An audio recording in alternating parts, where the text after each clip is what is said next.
welcome to How Does Your Garden Grow? Today we're going to talk about change. This is the time when summer is coming to an end and fall is beginning. And that is called the transition. And during a transition, a lot of things are going on. And sometimes things don't look so pretty, and sometimes things aren't so easy. But it's an important time.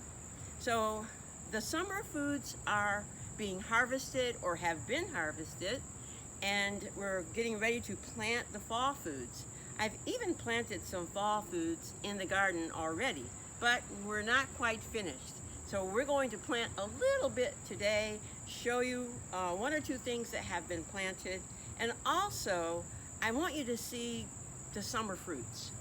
So if you didn't come to our introductory video, you may not have seen some of these things. So here on the table, we have carrots. Carrots are kind of cool because you can actually plant them in Georgia. You can plant them 3 times a year, in the spring, summer, and fall. And so carrots are like almost always available. And then there's a beautiful yellow squash, which I had a few this summer. These actually did not come from my garden. I bought them to show you, but we did have yellow squash, and the string beans have been really abundant. I love string beans. So I think this is the last harvest of string beans, and zucchini. And we had quite a few zucchini this summer, and zucchini are kind of one of those vegetables that can get away from you, so it can grow really big. And I've seen people with zucchini that big, and they'll say, look, and then they can't eat it because it's so tough and hard.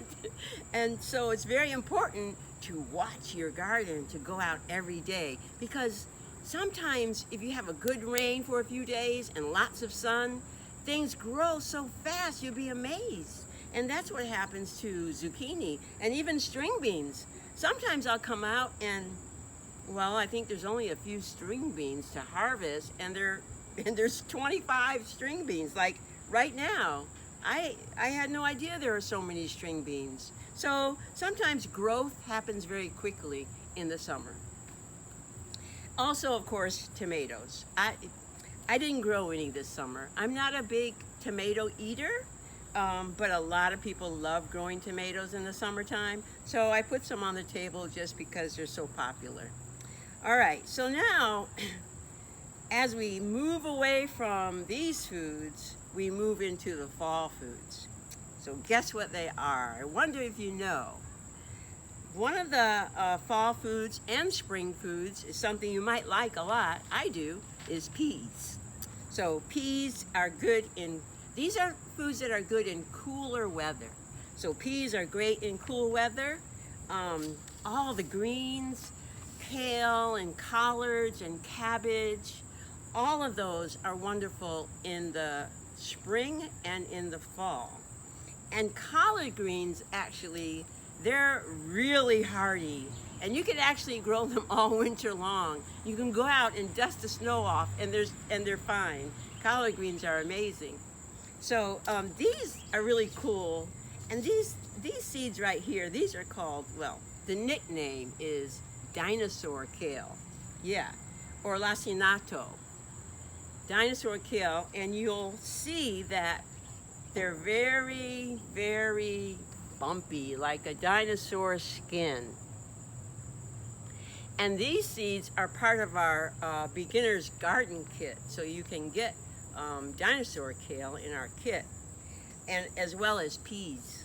So another food that's really great to grow in cool weather are beets, and I think these are really neat. These are red carrots. Have you ever seen red carrots? So we're going to plant some of these today. They're called atomic red. How about that? Okay, also, one of my favorite foods is broccoli. So broccoli is a great food for the cool weather, cauliflower, Brussels sprouts, and I'm gonna try, this is flying saucer squash. Okay, let's just call it that. Flying saucer squash. It's really called it's really called patty pan. But I like to call it flying saucer. Look, doesn't it look like a flying saucer? So I've already planted these because I wasn't happy with some of my other planting earlier this summer, so I planted a fresh crop of patty pan squash. All right, so those are some of the foods that we are planting and will be planting in this garden. What I want to do, I want to show you a couple of ways that you can plant seeds. One of the things that happens sometimes is maybe you got started a little late in the summer and your string beans are not finished yet and you know there's more, but it's time to plant for the fall. And so what you can do is you can plant in little containers for a few weeks. And then when your string beans are all done and all ready and the bed is clear, then you'll have something already sprouting that you can put in the ground. So next I'm going to show you how you can do that. And so there we have a little, wow, it looks like a little garden bed. This is really cool. Egg cartons. So everybody knows what this is, right? Yes, a toilet paper roll.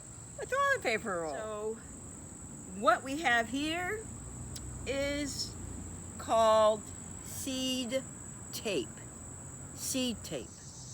And next we're going to plant these and then we're going to water the seed tape.